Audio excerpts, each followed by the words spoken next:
Election commission उनके control में है। वायलेंस का माहौल बीजेपी लेके आई है, तो लोकतंत्र को एक्चुअली नष्ट किया जा रहा है। अगर लोकतंत्र होता तो हम लोग बोल पाते हैं, हमारे बोलने की आज़ादी छीन गई है वहाँ पे। कि ये पूरा चुनाव जो है वो एक सांप्रदायिक मुद्दे पे लड़ा गया है और पूरा एक कम्युनल एनवायरनमेंट क्रिएट करके ये चुनाव लड़ा गया है। बांग्लादेशी के मुद्दों पे उन्होंने ऑलरेडी देश में सब जगह उन्होंने बांग्लादेशी का मुद्दा लिया। हम बीएमसी के इलेक्शंस अगर देखें बॉम्बे के, मतलब वहाँ पे भी बांग्लादेशी इमिग्रेंट्स का मुद्दा लेके उन्होंने बहुत चुनावी उनके भाषण हुए और यही दिखाने की कोशिश की है कि मुस्लिम जो है वो घुसपैठी है, बाहर के हैं। और बांग्लादेशी मुस्लिम को लेके उन्होंने बंगालीज़ को टारगेट किया है जो भारतीय नागरिक है, लेकिन उनको टारगेट किया है। और ये पूरा उन्होंने जो एक माहौल बनाया है, ये पूरा एक प्रोपेगेंडा करके, उसकी वजह से उनको इलेक्शन में भी नतीजों में उनको रिज़ल्ट्स मिले हैं जो हम लोग देख रहे हैं। और अगर हम थोड़े भाषण भी देखें जो इलेक्शन रिजल्ट्स होने के बाद, एक बीजेपी मिनिस्टर ने कहा कि हिंदू, बुद्धिस्ट, सिख और जैन के वजह से हम लोग ये इलेक्शन जीते हैं।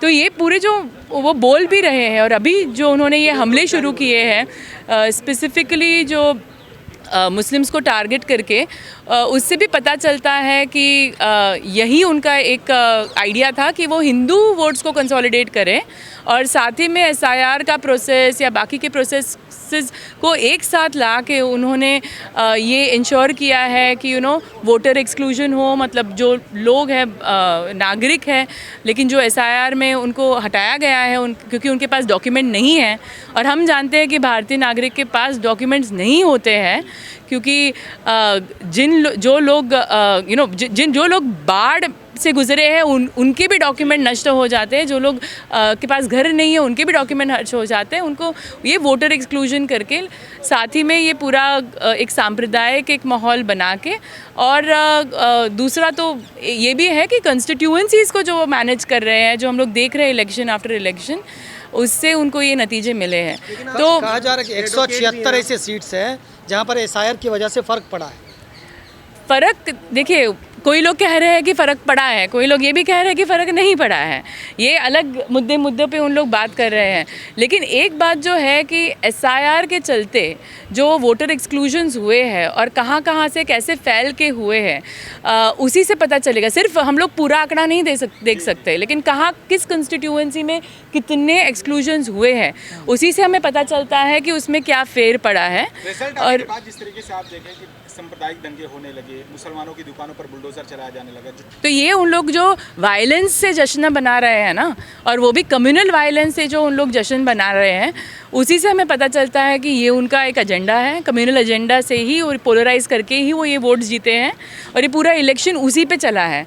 और ये जो उन लोग कर रहे हैं वो पूरा एक देश भर में उन्होंने एक नफरती माहौल बना के ही सब जगह इलेक्शंस में उन्होंने जीत पाई है। जिस तरीके से बीजेपी लगातार जीतती जा रही, आपको क्या नहीं लगता कि जो हिंदू मेजॉरिटी है वो बीजेपी की सांप्रदायिक राजनीति को पसंद करने लग गई?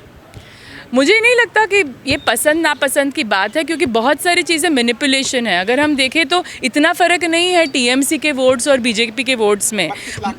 हाँ, मार्जिन इतना ज़्यादा फ़र्क नहीं है, लेकिन उन लोग मैनिपुलेशन करना बहुत अच्छी तरह से जानते हैं। इलेक्शन कमीशन उनके कंट्रोल में है, कंस्टिट्यूएंसीज़ की स्टडी वो कर रहे हैं, कैसे एक्सक्लूजन करना है एक प्रोसेस या दूसरे प्रोसेस से उन लोग कर रहे हैं।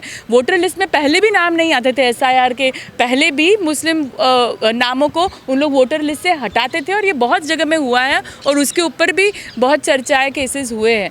तो ये जो उन लोग एक मैनिपुलेशन का एक तरकीब जो यूज़ कर रहे हैं, उससे मुझे नहीं लगता कि मेजॉरिटी उनके साथ है।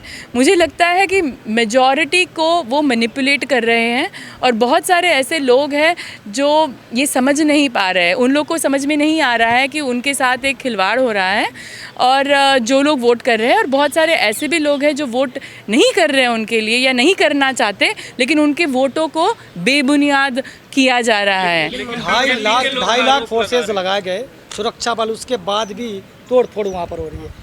एक बात तो है कि उन लोग कुछ ऑर्डर नहीं रख पा रहे हैं, कि उनके ही लोग आके अगर पब्लिक डिसऑर्डर कर रहे हैं, उनके ही लोग अगर आके वायलेंस कर रहे हैं, तो वो कहाँ स्टेट में पब्लिक ऑर्डर रखेंगे। बाकी के स्टेट में उन लोग प्रोटेस्ट नहीं होने देते क्योंकि पब्लिक ऑर्डर नहीं है। यही कहते हैं कि नहीं, पब्लिक ऑर्डर हम लोग को रखने के लिए हम प्रोटेस्ट की परमिशन नहीं देंगे। ठीक है, लोगों को अरेस्ट किए जा रहे हैं क्योंकि वो प्रोटेस्ट कर रहे हैं, लेकिन यहाँ पे उन्हीं के हाथों वायलेंस हो रहा है, उन्हीं के हाथों पब्लिक डिसऑर्डर हो रहा है। तो इतने फोर्सेस लगाए नहीं लगाए, at the end of the day अगर वो चाहते हैं कि कम्युनल वायलेंस हो तो वो करवा के ही रहेंगे क्योंकि फोर्सेस भी उन्हीं के साथ हो। यही तो पूरा एक मॉब वायलेंस का माहौल बीजेपी लेके आई है। तो लोकतंत्र को एक्चुअली नष्ट किया जा रहा है। अगर लोकतंत्र होता तो हम लोग बोल पाते हैं, हमारे बोलने की आज़ादी छीन गई है वहाँ पे। विपक्ष को ज़्यादा काम करने की ज़रूरत है, मैं तो डेफिनेटली ये कहूँगी। और सवाल विपक्ष पे भी उठाना चाहिए, लेकिन विपक्ष को भी बहुत ही लीगल टूल्स, पॉलिटिकल टूल्स लेके कमज़ोर किया जा रहा है। उन पे भी अटैक्स हो रही है जिसकी वजह से विपक्ष भी बहुत ही कमज़ोर हो गया है। तो ये जो उन्होंने इंस्टीट्यूशंस को जो लिया है, चाहे वो इन्वेस्टिगेटिंग एजेंसीज हो, चाहे वो इलेक्शन कमीशन हो, चाहे जो भी इंडिपेंडेंट कॉन्स्टिट्यूशनल बॉडीज़ हो, जो उन्होंने टेक ओवर किया है, उसकी वजह से भी मुझे लगता है विपक्ष बहुत कमज़ोर हुई है। लेकिन विपक्ष को भी साथ आके एकजुट होकर थोड़ा काम करने और मजबूती से काम करने की ज़रूरत है। पहली बात तो एसआईआर को लेके सुप्रीम कोर्ट को पहले ही एसआईआर की प्रोसेस को रोकना चाहिए था, क्योंकि बहुत ही इम्पॉर्टेंट कॉन्स्टिट्यूशनल और लीगल सवाल वो केस में उठाए गए थे। हम भी एक पिटिशनर थे उसमें, पीयूसीएल भी थी एक पिटिशनर जब बिहार का एसआईआर हुआ। और लेकिन इन सवालों को उन्होंने कहा कि उनको अभी नहीं सुनना है, वो प्रोसेस को स्टे नहीं करेंगे, सिर्फ डॉक्यूमेंट को लेके वो ऑर्डर देंगे। और तभी उन्होंने आधार को लेके, आइडेंटिटी डॉक्यूमेंट को लेके उन्होंने जो डायरेक्शन है वो दिया, लेकिन वो प्रोसेस को उन्होंने बंद नहीं किया। अभी जो हाल हुई है और जो अभी बंगाल के मामले में भी हुआ कि एक्सक्लूजन्स को उन्होंने कहा कि एक्सक्लूजन्स हुए भी हो तो कोई बात नहीं, आगे देखा जाएगा, अपील के लिए हमें रुकने की ज़रूरत नहीं है। अगर ये सच में एक डेमोक्रेसी है, अगर सच में जुडिशरी जो है उसके कॉन्स्टिट्यूशनल मैंडेट है, उनको संविधान को जो है उसका अमलीकरण करना है, तो फिर उनको एक भी वोटर को एक्सक्लूड नहीं होने देना चाहिए। और ये एक रियल डेमोक्रेसी, क्योंकि हर एक पर्सन का वोट वैल्यूएबल है। हम क्यों जाके बोलते हैं कि लोगों को आके वोट करना चाहिए? फिर अगर हम मानते हैं कि 26 लाख लोग बाहर हो गए तो उनको नज़रअंदाज कर सकते हैं, तो हम क्यों मानते हैं ये?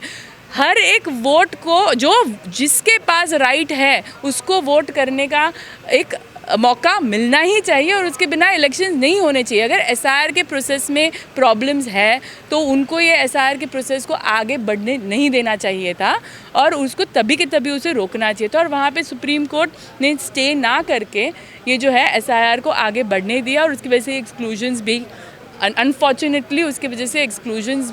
इस्तीफ़ा का सवाल जो आप बोल रहे हैं, देखिए पहली बात तो वो बोल रहे हैं, अभी पॉलिटिकली बोल रहे हैं, वो सच में उसको कैसे करेंगे वो हम नहीं कह सकते, क्योंकि at the end of the day election तो हो गया है। लीगली उनको इलेक्शन ये चैलेंज करना पड़ेगा, उनको मुद्दे निकालने पड़ेंगे कि लीगली ये इलेक्शन क्यों वैलिड नहीं है। उसका एक प्रोसेस है इलेक्शन पिटिशन फाइल करना, उसका एक प्रोसेस है इलेक्शन कमीशन में आपको कंप्लेंट फाइल करनी है। इलेक्शन कमीशन के सामने बहुत कंप्लेंट्स गई है, महाराष्ट्र को इलेक्शंस को लेके गई है, बीएमसी के इलेक्शंस को लेके गई है, हर एक इलेक्शन में सैकड़ों कंप्लेंट्स गई है ईसीआई के सामने, और ईसीआई ने कुछ किया नहीं है, उन्होंने कोई इंटरवेंशन नहीं दिया है। साथ ही में इलेक्शन पिटिशंस भी फाइल होती है, उसको प्रूव करना बहुत ही डिफ़िकल्ट होता है कोर्ट में, लेकिन उसके भी बहुत सारे चैलेंजेस पहले गए हैं। अभी तक हम लोगों ने देखा नहीं है कि कोई भी इलेक्शन इलेक्शन को ओवरटर्न किया गया हो या कैंसिल किया गया हो, लेकिन लीगली तो यही उनको करना होगा, इस्तीफ़ा नहीं देना। और वो कह सकते हैं कि इस्तीफ़ा नहीं देंगे, but that is not the legal route, that is a political उनका कैंपेन है, वो प्रोटेस्ट कर रही है एज अ पॉलिटिशियन। तो वो हमें देखना पड़ेगा वो कितनी मजबूती से करती है और किस मुद्दे से करती है, उसके बारे में तो हम नहीं कह सकते हैं। न्यायपालिका के ऊपर बहुत चीज़ों को लेके सवाल उठाए जा रहे हैं। कोई भी संवैधानिक जो मैटर है उसको 5-5, 4-4 साल नहीं सुना गया है। पहले इलेक्टोरल बॉन्ड्स को लेके नहीं सुना गया था, ईवीएम को लेके नहीं सुनाया गया था। अभी SIR को लेके सेम चीज़ हो रहा है कि पूरे मैटर को सुना ही नहीं गया। कॉन्स्टिट्यूशनल वैलिडिटी जो है उस पर सही तरीके से जो आर्ग्यूमेंट्स होने चाहिए उसको ना देख के फाइनली जब हुआ बिहार इलेक्शंस हो गए थे, तो ये सारी जो चीज़ें जो मुद्दे आए हैं न्यायपालिका के ऊपर बहुत गंभीर सवाल उठाती है कि कॉन्स्टिट्यूशनल जो इश्यूज़ है उसको सुनना बहुत ज़्यादा ज़रूरी है। आज तक CAA NRC का केस नहीं सुनाया गया।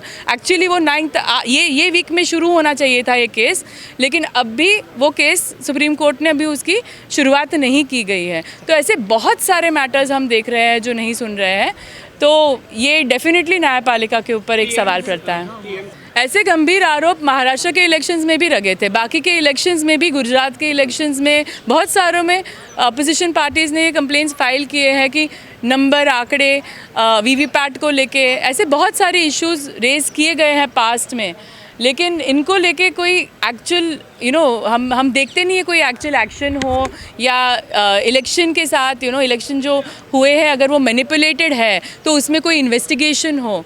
तो इसमें अगर ऐसे गंभीर आरोप लगाए जाते हैं तो ECI को उन्हें पहले तो समझने की ज़रूरत है, उस पर कुछ नहीं तो इन्वेस्टिगेशन करने की ज़रूरत है। अगर ये होगा कि नहीं हम नहीं जानते,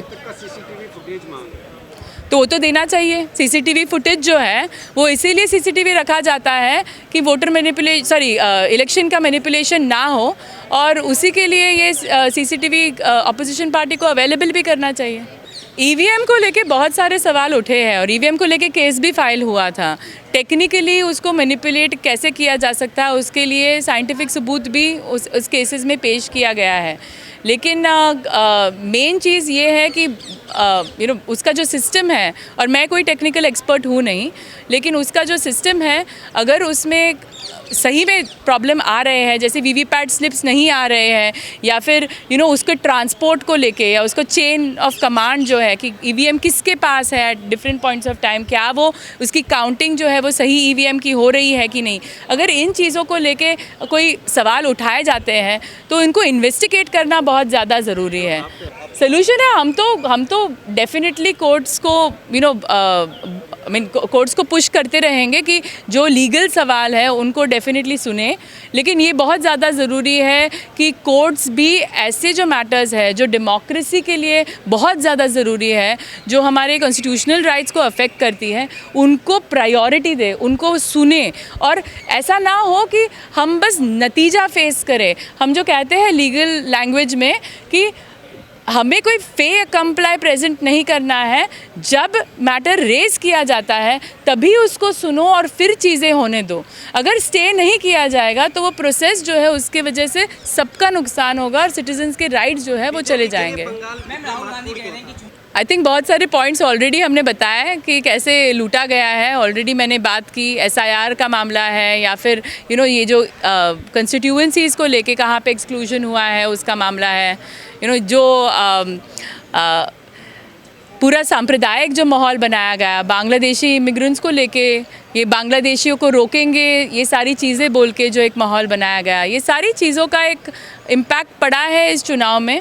और पॉलिटिकली, सोशली मैनिपुलेशन, बहुत सारे अभी एलिगेशंस ऑपोजिशन ने लगाए हैं, तो इन सब का डेफिनेटली